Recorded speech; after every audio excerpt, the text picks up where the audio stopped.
people again.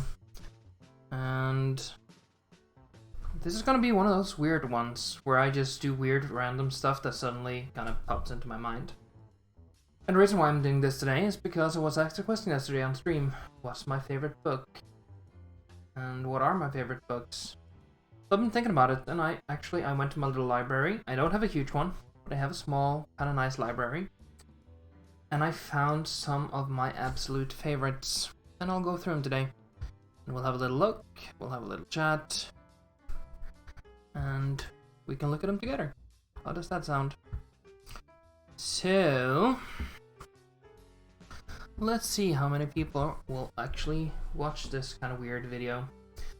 And this will go up on YouTube too.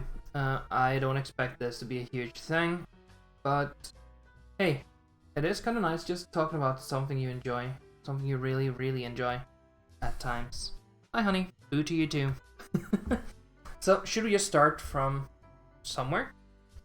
And I think I'll start right here. Let's start with this. My very nice copy of Frankenstein that I got a few years ago. It's the actual Mary Shelley Frankenstein. It's in English. And it's, I haven't read it much because I have an older copy. This is my favorite copy of this book. I like the image in the front. I like it's got heavy, nice paper. And there are some, let's see if we can find some of them here. There are some wood cutouts and stuff in here. That's, yeah, here we go. Look at this. Has my camera stopped working? Because that's not good if it has. Yeah, I see. Let me try something here. There.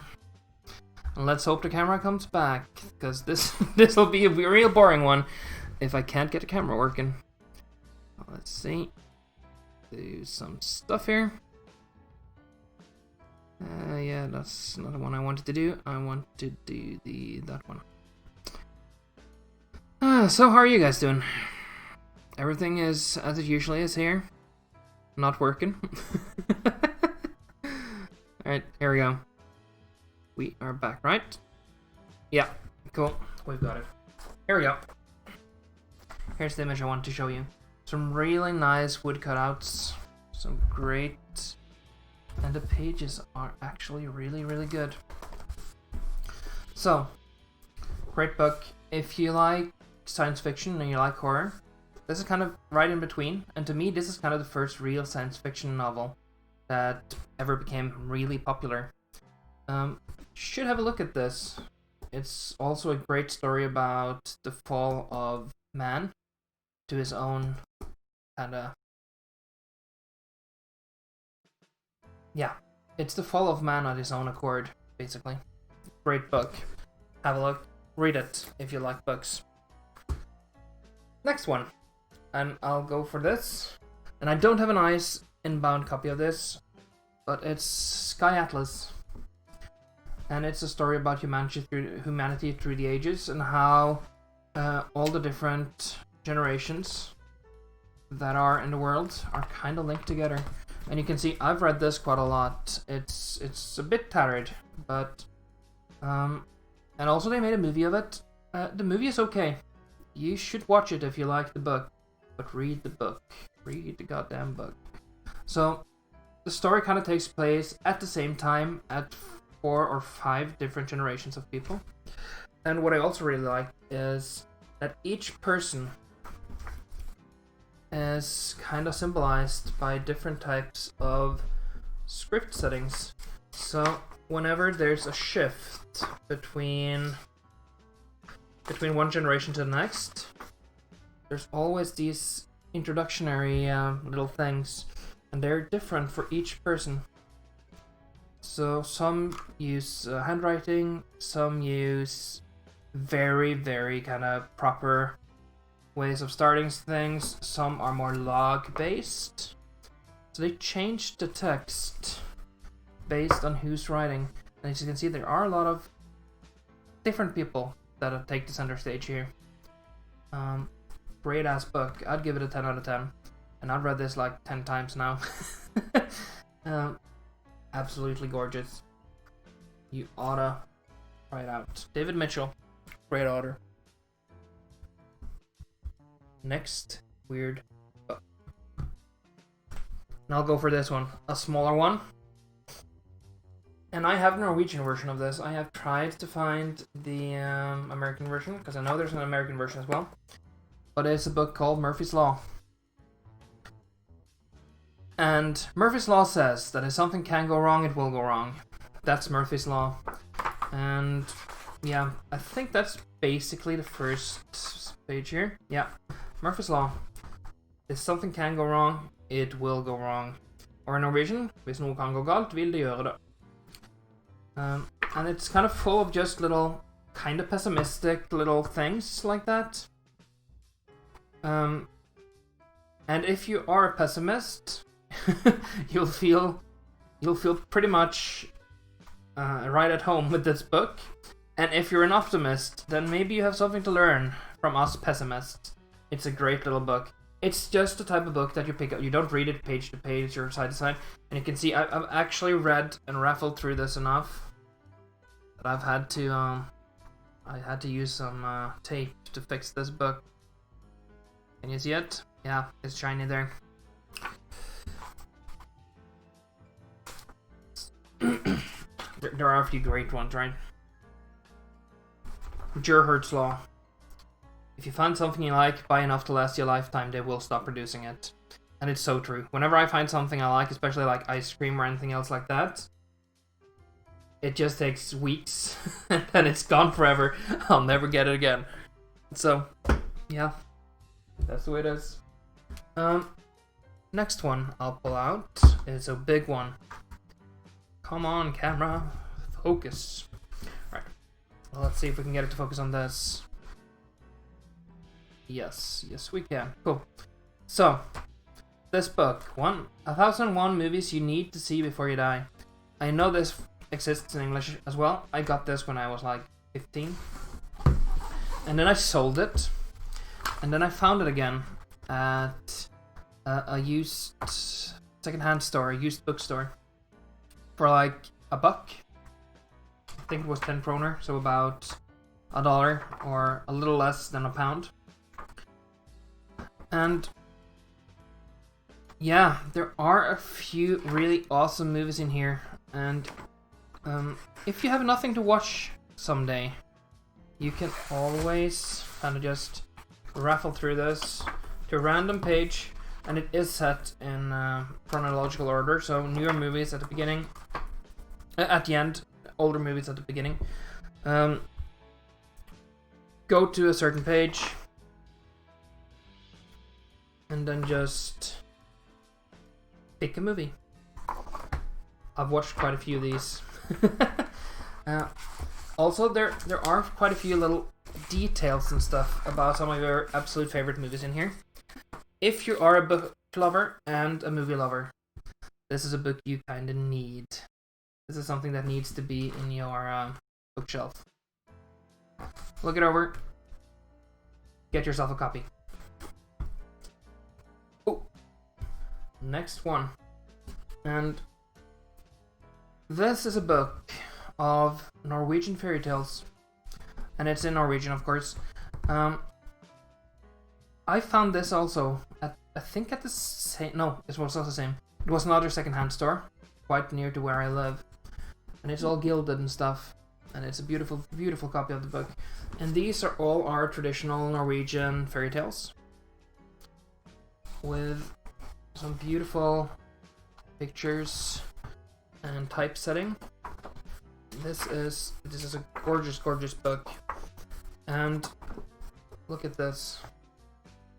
Look at this wood setting here. Absolutely beautiful. And these, a lot of these old wood carvings here, they are from the 1800s, about 1890, the first version, I think. A lot of these are actually quite old, and they are copied up from the very first editions of this book. There has been some changes as we go on. By the way, Norwegian trolls looks like this. right? You all seen the Harry Potter trolls, right? Norwegian trolls, much scarier. These pictures were in children's books.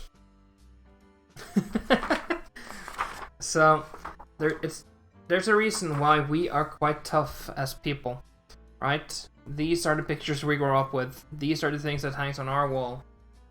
Let's see here, what else we have. Yeah, see, a lot of kind of weird stuff, weird pictures, weird wood carvings. Look at this thing, just shadows. Yeah, and all the pictures are kind of weird and dark, and well, this is one of my favorite fairy tales. Again, kind of creepy, huh? So this is what we grew up on. It's called Asbjørnsen and Mo. That's the people who actually gathered the fairy tales. They went around all of southern and western Norway, gathering all the fairy tales they heard, and then they put it into a book.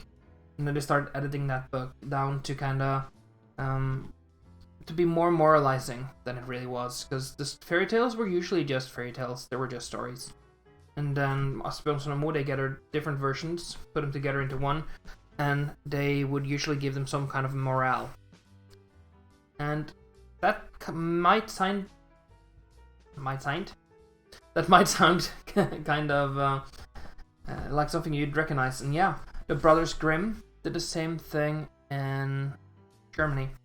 I know there is a version of their fairy tales in this exact same kind of style, and I'm looking for that. So if you have it at home and you don't want it anymore, send me a message. I'll pay you a little something. Not a lot something, but a little something for the book. Awesome. Next one. And let's head over to Denmark. So, in Norway, our main fairy tales, they are all collected, right? In Denmark, they make their own. This is H.C. Andersen. He's the guy who wrote the actual story of the Little Mermaid, where she dies at the end. And again, it's the same. You see, it's from the same series of books, right? So it's very nicely gilded. And one of my favorite fairy tales ever is in this. It's called the Girl with the Matches. And it's basically about a little girl's last day on Earth during the 1830s to 1850s. I don't know exactly where it's set, but it's set in the time where buying matches was a big thing. So she walks around on Christmas Day in the snow without her shoes, trying to sell matchsticks, and nobody buys them.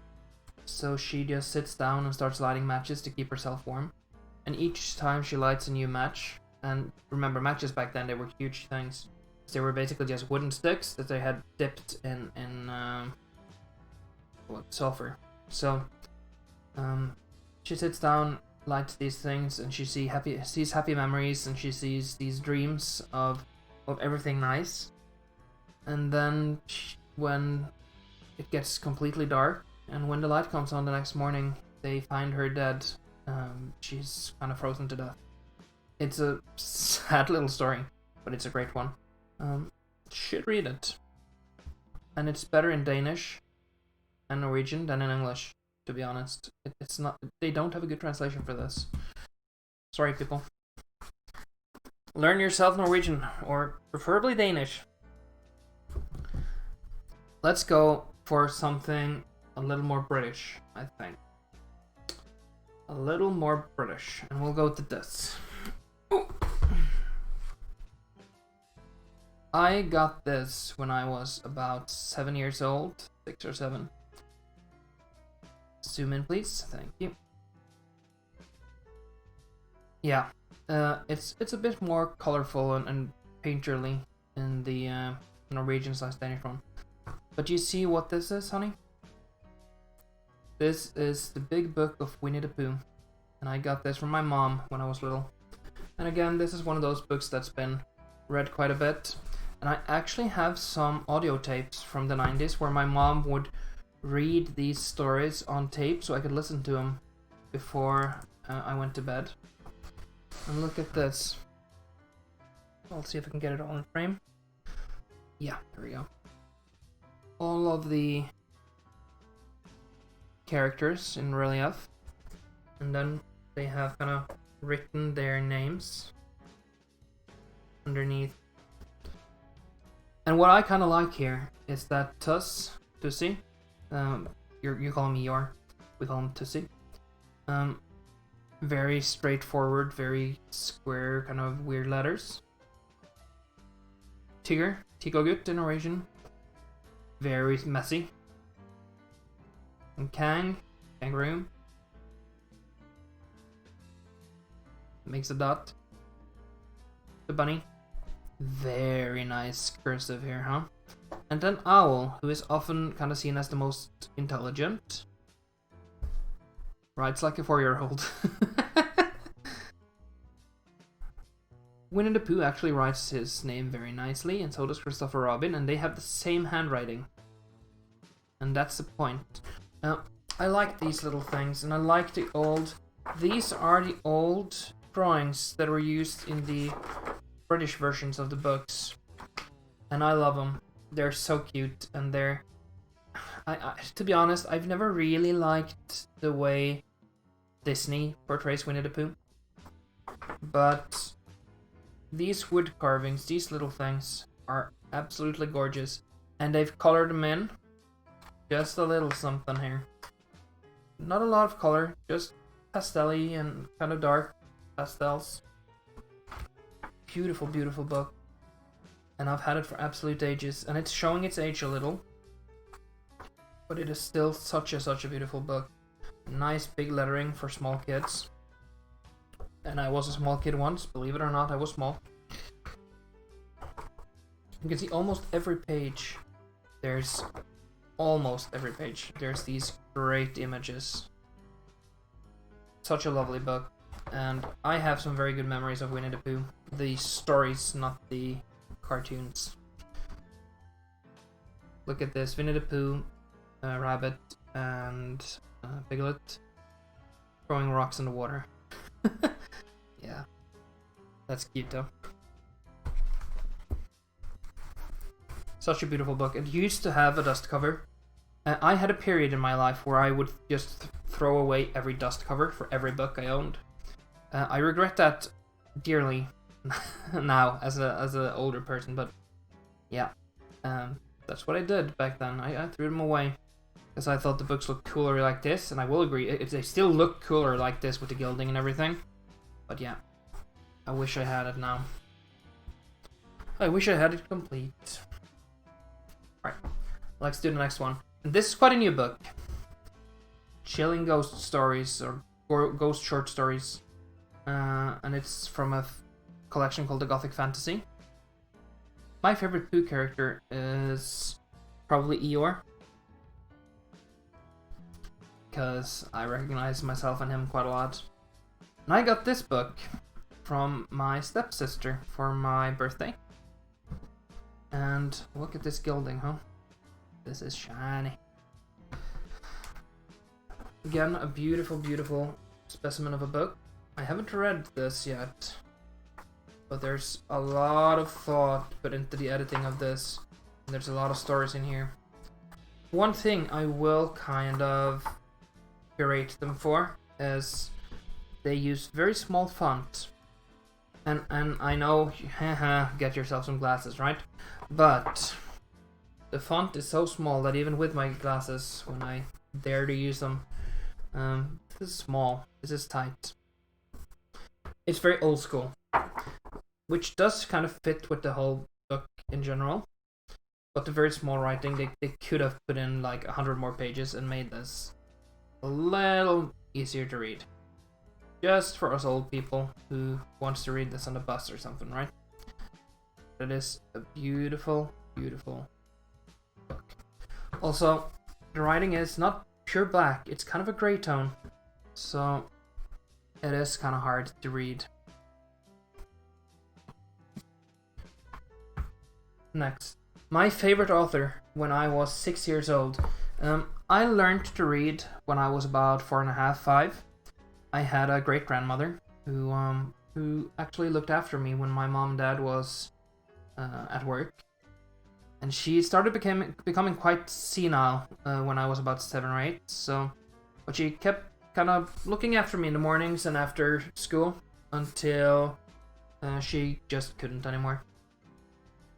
And then I would look after her. And she taught me how to read very early on. And she introduced me to this guy, Jules Verne, French author. And this is probably the actual start of actual science fiction, as we know it today.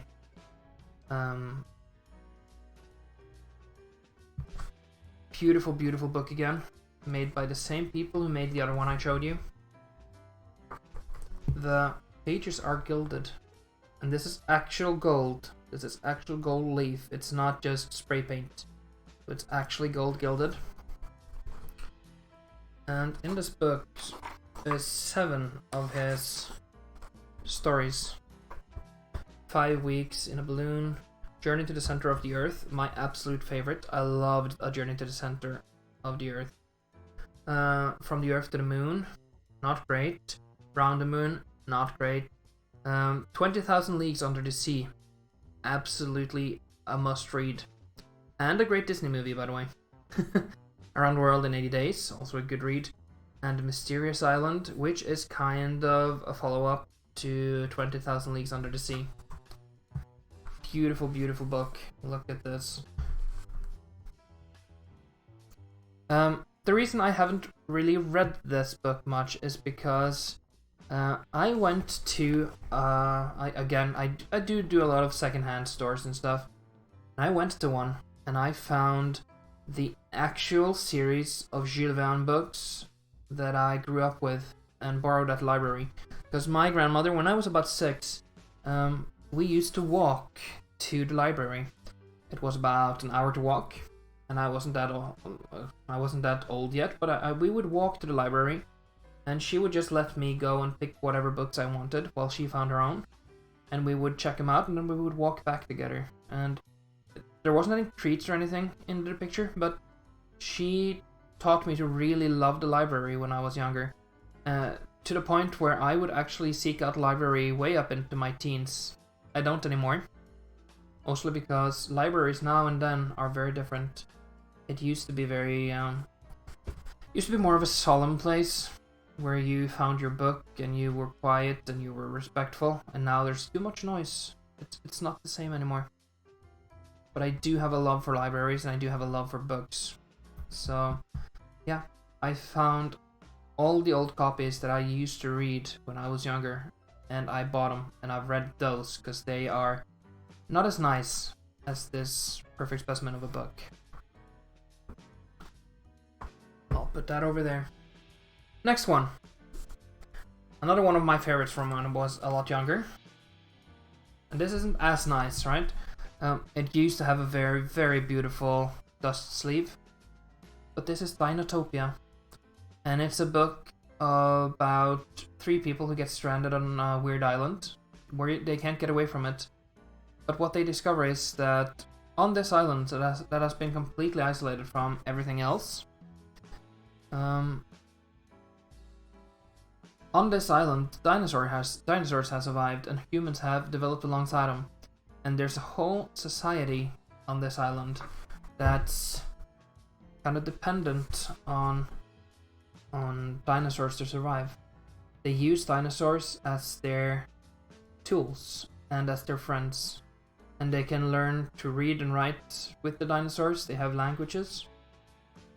And it's all beautifully kind of encapsulated in this book.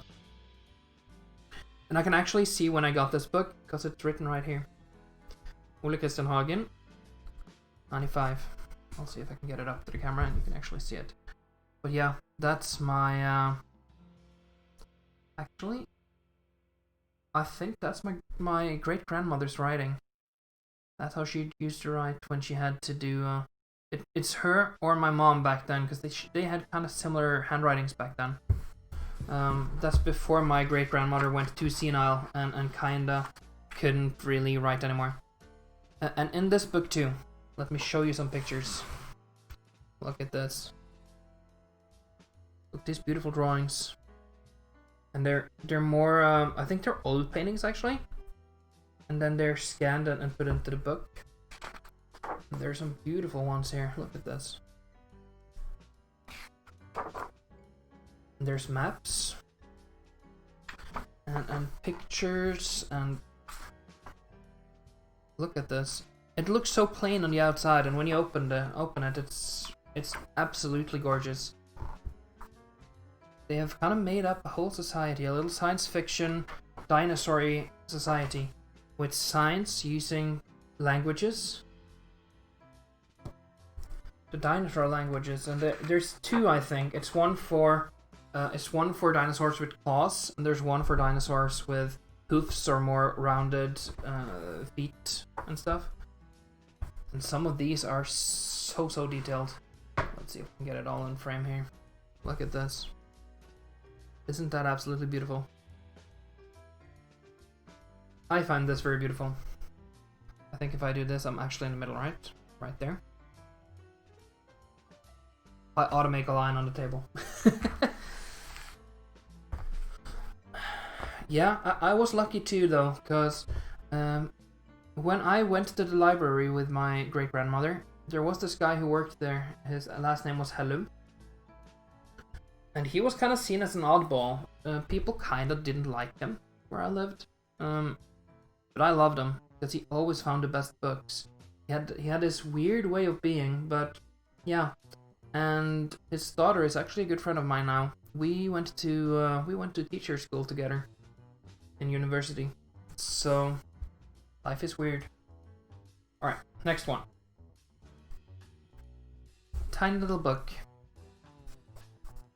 And this is Robert Louis Stevenson's Dr. Jekyll and Mr. Hyde. Again, a very nice little copy that I found. And I think I found this. I think I actually bought this full price. It was like 100 kroner. And this is how small the original story of Dr. Jekyll and Mr. Hyde actually is. It's not much in there. The lettering is quite big. It's not a long book. You can read it in like half an hour if you really want to. It's like 105 pages. But look at this beautiful print. And it's just a really nice little book. It's nothing special, it's just a very nice little book. Nice and tight and tidy. And this is the Norwegian version again. I do have an English one as well, but that's old and ratty and I didn't want to show it off. But yeah, I like this picture. And really illustrates what it is to me. I may actually have forgotten some books downstairs. I'll have to go and get them afterwards. Actually, I'll do it now. I'll be back in 1 minute or two. Give me a second here.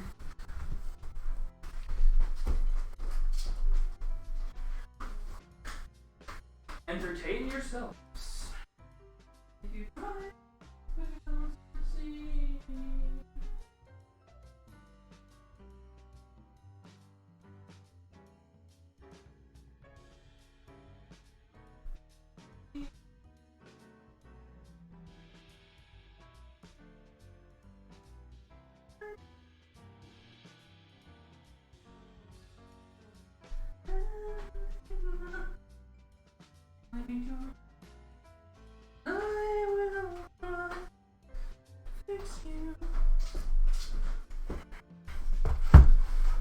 Alright. Got it. I think I put it on there. Let me entertain you. Here's the book I wanted to show you, and I had forgotten it downstairs. Amazing, it's black.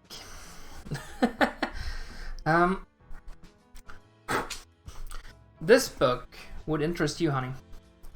It's called Portrait of a Murderer by Patricia Cornwell, not Cowell. Cornwell, sorry. There's another author I like that's called Patricia Cowell. Patricia Cornwell. And it's a book about the Jack the Ripper murders and her kind of theory about who was Jack the Ripper. And again, I have it in Norwegian. But in the book, you get photographs of a lot of the people who were, yeah, you get those as well. You get all the autopsy photos. That's from way back when, it's like the 1850s, so this is old. And her theory is that it might actually have been a very famous British painter called Sickert who was Jack the Ripper. And she has tried to analyze his spit to get the DNA profile. She's analyzed his handwriting and compared it to Jack the Ripper letters, and you get the actual Jack the Ripper letters. You get prints of them in this book. And she also, on some of the Ripper letters, there are little paintings, little drawings and stuff. And Sickert actually has a very similar style. And this painting by Sickert, painted in 1908, remember Jack the Ripper 50s, 1850s, so that's towards the very end of his life. It's actually called Jack the Ripper's bedroom. It's interesting. I like this theory. If it holds any water is another thing, but she actually worked with Scotland Yard, trying to... yeah. So, see here. These are Sickert's drawings from a guest book that he signed. This is on a Jack the Ripper letter. You see the similarities there? The way he draws noses and stuff? It's odd, isn't it? Give this a read. If you like serial killers, if you like kind of crime scene investigation stuff, if you like theories, read this. It's a good read. Putting that over there. Now, here comes a big one.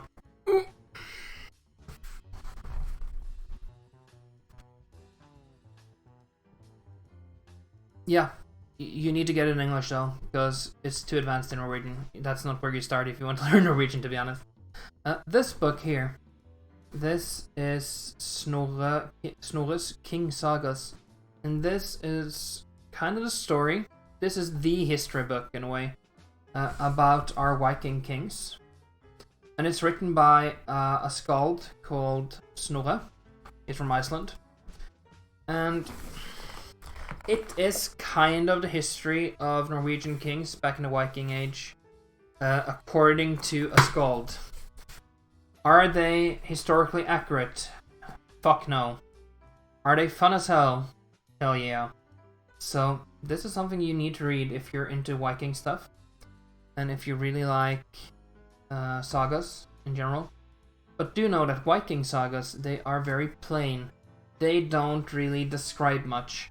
They tell you what happened, and that's about it. So it's very, very action focused. Again, a very nice book. Nice lettering, nice gilded little details here and there. Heavy as hell. Good to use when you need to press something. To get it flat. Right.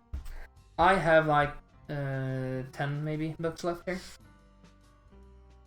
Another book from when I was little. This is the story of Daedalus and Icarus. And nope, I have the same thing, honey. And this is kind of it's written by a man called Gerhard Holtz Baumert, and translated, of course, into Norwegian.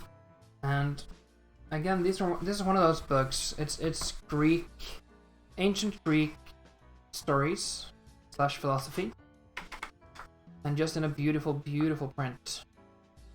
And there's not much text on each page because this is kind of geared towards kids, right? And just so I've said it. These drawings and stuff with a little bit of color in them, they are actually made to be that way. I haven't colored these in. They were like that when I got this book. But this is the story of Icarus, who flew too close to the sun and burnt his wings off because he wanted to escape from the Minotaur's labyrinth on Kronos in Crete. Great story. I think this is a good kids book, and yeah, I've read this. I think I brought this to the hospital with me, and this is actually I spilled some medicine, and I think the stain is from that. Great book, and I love it. Look, listen to this. I don't know if you can hear it, but it's got a good texture to it, and I like books with textures. I'm weird that way. I like textures, things I can touch and I can feel. You can see that in my pillows and stuff in my living room as well. Everything I own that's fabric has texture, because I like things that I can touch and gives me a texture. It's weird. It's a thing. I will keep my two absolute favorite books to the very end, because I have two that are my kind of bread and butter when it comes to books. But here we go. I had to bring this out, man. Trump. The Wonderful World and Wisdom of Donald Trump. Should we have a few wisdom words here?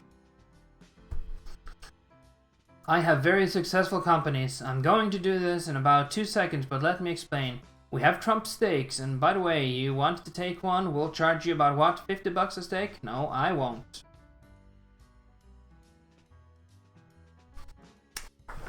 Yep. Sadly, because President Obama has done such a poor job as president, you won't see another black president for generations. He has so many good things to say, huh? With Obama, we'll end up in World War III because the guy is not respected, according to Trump.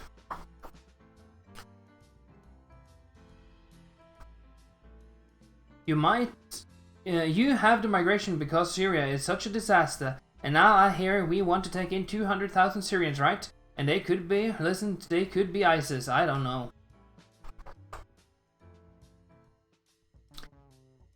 Word is that Ford Motor, because of my constant badgering in packed events, is going to cancel their deal to go to Mexico and stay in the US. Sorry, losers and haters, but my IQ is one of the highest, and you all know it. Please don't feel so stupid and insecure, it's not your fault. I like this picture. Look at that fucking asshole. Pompous orange baboon of a man. Asshole. I hope. To be honest, if someone kills that guy, they shouldn't go to jail. Alright, next one. And I've told you, I'm a Edgar Allan Poe fan, and this is one of my very, very nice special edition Edgar Allan Poe books. And it's illustrated by Harry Clarke, who is a great illustrator when it comes to the darker, more horrific things in the world. And let's bring this to the center of my stage here. Look at this. Nice big tome of a book. With all these little wood carvings and stuff. And nice big text. Easy to read. I love this woodcut out here. Into the Maelstrom. Descent into the Maelstrom. One of my absolute favorite Poe tales. And I think this book contains... Is it... yeah. It's about 20 stories or so of his. And you have some of the great ones here. You have The Assignation, King Pest, Silence, Ligeia. You have The Mask of the Red Death, of course, Telltale Heart, The Black Cat, Premature Burial, one of my favorites, The Premature Burial. The Facts in the Case of M. Valdemar. That's the first story that ever kind of shook me a little. About a guy that's almost dead, but not quite, and then he's hypnotized just before he dies, and he keeps speaking even after his death. Dead now, can't speak. Beautiful, beautiful book. Beautiful, beautiful story. Yeah, it kind of sits with you, doesn't it? That story kind of just stays with you afterwards.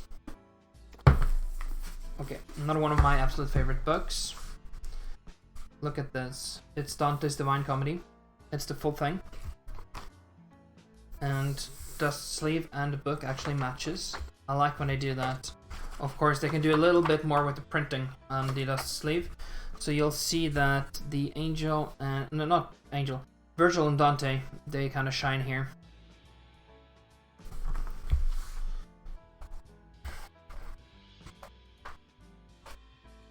And look at these wood reliefs. They're fucking beautiful. And of course, this is the English translation.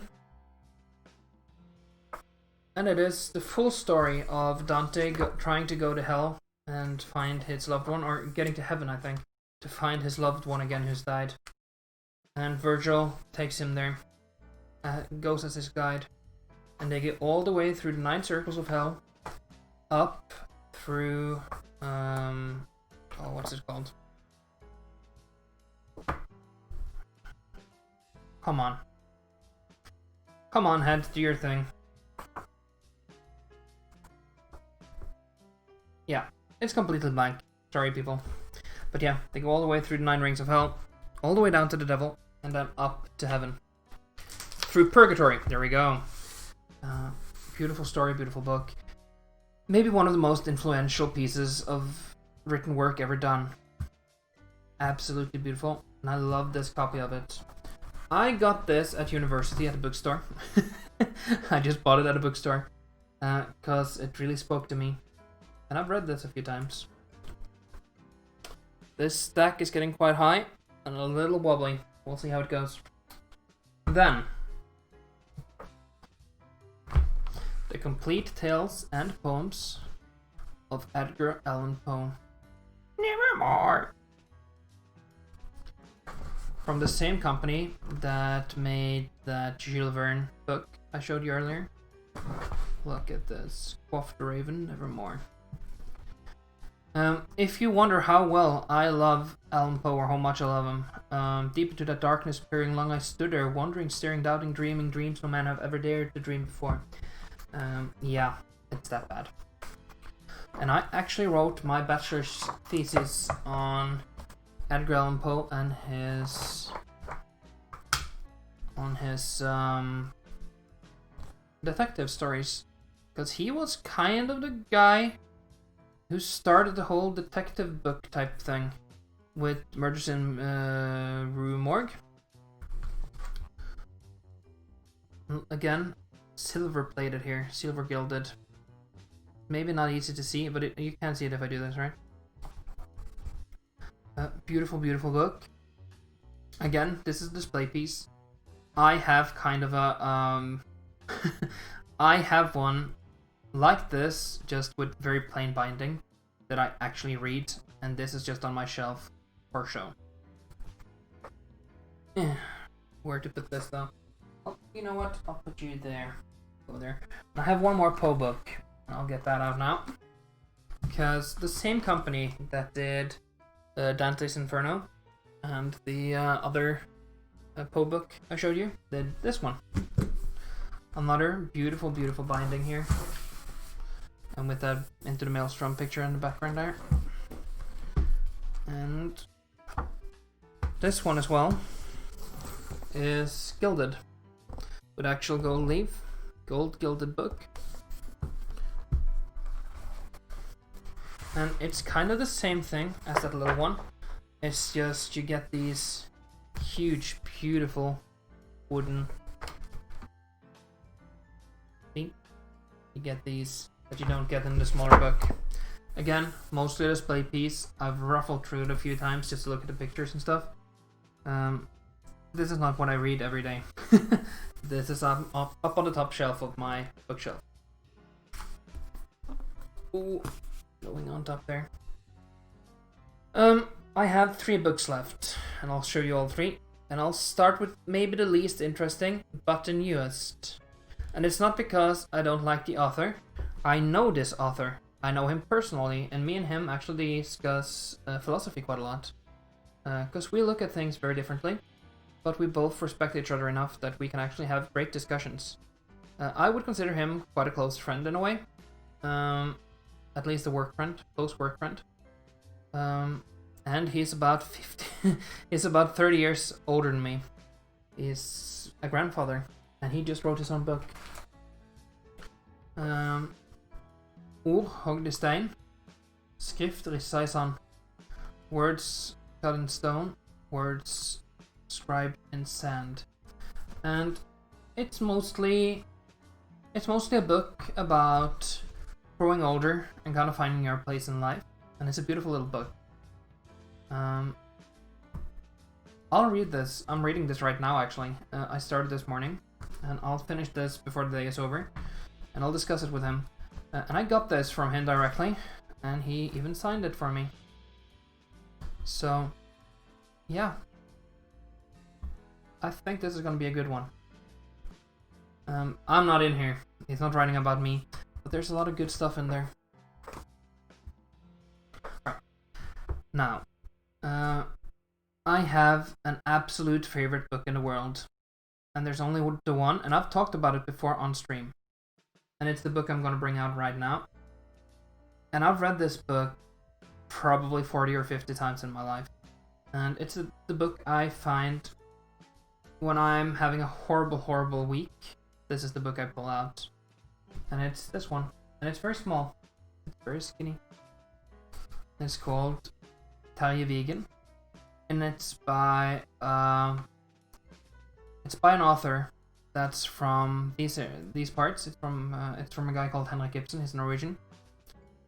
And the paintings in this book, the drawings, are by Christian Krog, who is actually from my area. He lived out here, very close to where I grew up. Actually, he lived on an island outside of where I lived when I was younger. Oh, what's this?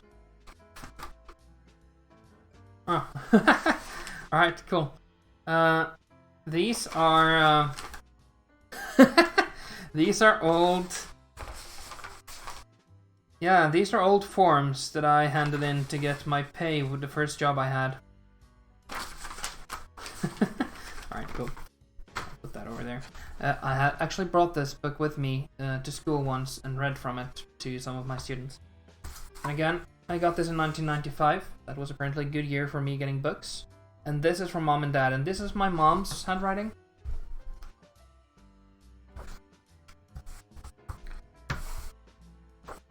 And yeah, I've read this to death. I still have the dust cover because I really love the picture on it.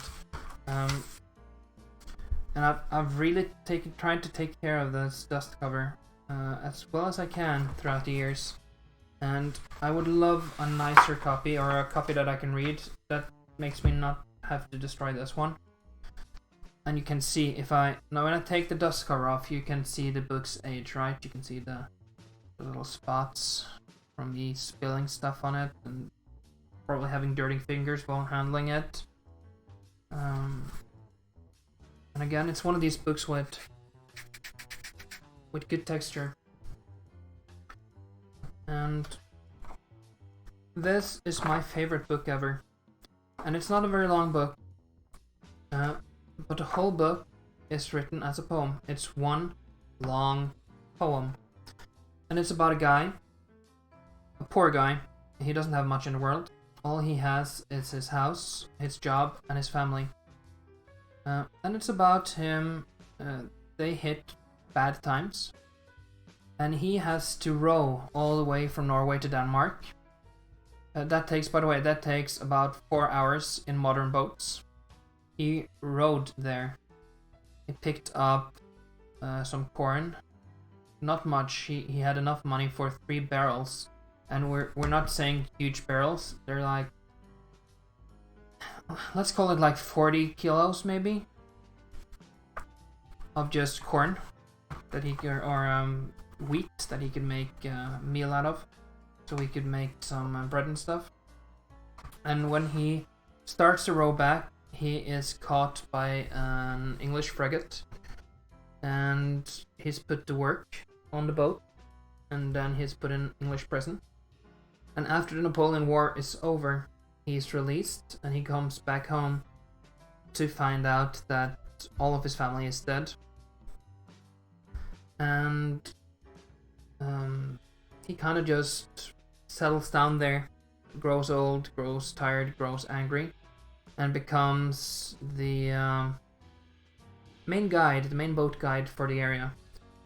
And then one night, an English frigate is stuck outside of some big islands outside of his home, and he goes out to guide them in.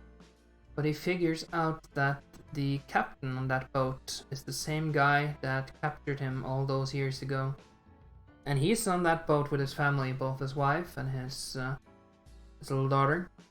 And Talievigen, he first kind of sails the boat to shore and puts it on a underwater mountain type thing, so it goes down. He grabs the captain, the wife, and the child, puts them in a lifeboat, starts rowing towards land, and then he actually tries to kill the wife and the child, but he changes his mind at the very last minute, and he thinks that, well, enough is enough. So it's kind of a revenge story, and it's a love story, and it's also a story about a man kind of desperate and doing whatever he can to save his family. It's a great, great book. I don't know if I can find a translation into English, but if I can, I'd want you to read this, because it's my absolute favorite book. It's not long. I think it's about 80 pages. A lot of it is... yeah, it's 40 actually. I forgot, but yeah. And there's a lot of pictures. So let's call it like 20 pages of a poem. In this type of format. It's beautiful, man. You need to read it. And I'll put this dust cover back on. And it's like the man in the story. The book isn't fancy. Right? This outside is just yellow parchment paper, man. It's always been yellow like this. It's just yellow parchment paper. And the pictures and everything, it's simple. But I've never found a book that kind of moves me the way this does. And I've never found a book, except for this exact copy, or this exact version of this book, where the book fits what's inside as well. It looks like a simple story, it is a simple story. It looks like it's a small book, it is a small book. But there's so much in here. And that picture kind of says it all, doesn't it? He's an interesting looking guy in this picture. You want to know about him.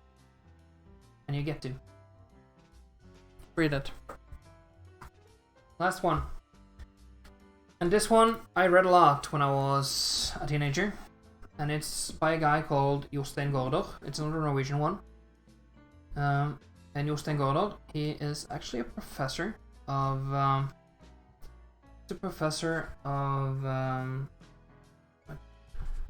sorry, I'm kind of out there today.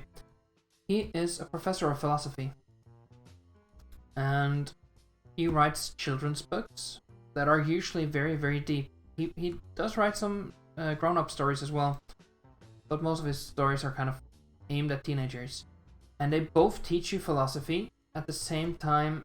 They can be looked at as kind of teaching tools when it comes to philosophy, and at the same time his books shows you what philosophy is in such a way that you grow really interested. And this one is about, there's 3 stories going on at once. There's a story about a young man and an older man living up in the Alps, in the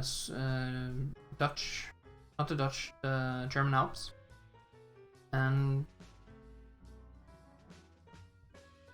that's kind of a setup to one of the other stories where the same old man we get from that story is a young man and gets shipwrecked on a weird island that's ruled over by just kind of living carts, a living pack of carts. So Cabal, it actually means solitaire. And the only one who isn't kind of in that deck and doesn't fulfill his role completely is the Joker, who's kind of outside of it all. So you get the old man telling the younger man about something happened to him when he was younger. And then on top of that, you have the modern day story about a little boy on a trip with his dad to find his mom and his dad's wife, who has ran away to become a model in Greece. And on the way, they stop at a weird kind of rest stop, and a tiny old man gives this boy a little book and a little piece of glass that lets him read a book, and inside of that you get the 2 other stories. So it's complicated to explain, but it's a great book. It's a fantasy book, it's philosophy, it has some great themes of never giving up, and it also have a nice little commentary on kind of feeling like you don't belong, like you're part of something else that's not, that you're not like everyone else. Being the Joker in the world, and you can see that in all the characters. The little boy in the story, who we follow in the modern day, he is very upset about his mom and dad splitting off. He lives with his dad, and his dad is kind of a drunk, to be honest. He has a problem with alcohol. I wouldn't call him an alcoholic, but he has a problem with alcohol. And the boy kind of feels alone and not part of anyone, right? And the father can't really take care of him the way he should, so he's very grown up for his age. Although it's described as being like 8 or 9, maybe. And the father always felt like a joker. He was the kid of a woman who had sex with a German soldier, so he was always kind of looked down on by everyone else where he lived, and so was his mom, who always felt outside and alone and scared. And the father also has a habit of collecting Joker cards, which I kind of took up after reading this book. I have a photo frame downstairs of just different Jokers I've collected from different card decks up through my life. And every time I get a new Joker, it goes in that frame together with all the others. And it's kind of a cool little picture. And I may actually have to transport that smaller thing into a bigger frame so I can expand that collection a little. But it's a great story. And it ends in such a satisfying way. And I'm actually reading through it right now. And I'm using an old Pokemon card that I had as a bookmark. So I'll finish this today as well. This is on my to-do list today. Finish this book. I think I'm up to where... So, on this island where these living cards live, there is one guy, just one human being living there, and he's been there for 40 years. He was shipwrecked as well, just like the character that's telling the story here. He got shipwrecked as well, and he was all alone, so he started talking to his playing cards as he was playing solitaire. He started talking to them and giving each card their own little personality. And kind of slowly but surely, all these cards started gaining being sentient and gaining sentience. And the only card he kind of couldn't control and that he could discuss things with, and that was not just a figment of his imagination or that he hadn't made fully, was the Joker. So the Joker plays a very important role in every story out of the 3 we're kind of following. It's also kind of a comment on what if God looked down on us and he was disappointed at what he had made? Because these cards, all of them, they are so, their personalities, they're so simple. They always follow order, they always do what they're supposed to do. There's no challenge in them. There's nothing to kind of spark a joy. There's nothing to make him angry. They all just do exactly what they need to do. Except for the Joker, who, while the creator kind of hates him, he also loves him the most because he doesn't do whatever the creator wants. You get it? It's a weird story. And for a children's book, because this is a children's book, it's made for like, not kindergartners, but let's say 5th, 6th, 7th graders, like 10 years old. You could probably read this and have a fun time with it. It goes so deep on so many levels, and I absolutely love it. And I wish they made a movie of this. This would make a great fucking movie. And it's not a story you've heard before. Hollywood, can you hear me? Make this a fucking movie. Get it? Get it. Right. That's actually all I want to do today. I just wanted to have a look at some of my favorite books. And I'll be back this evening with more Minecraft today, I think, honey, huh? And you guys have a good one. And if you look at this and you want to read any of these books, ask me and I'll bring them to you. You can borrow them from me. I have extra copies of most of them. Alright. Have a good one, people. Stay safe and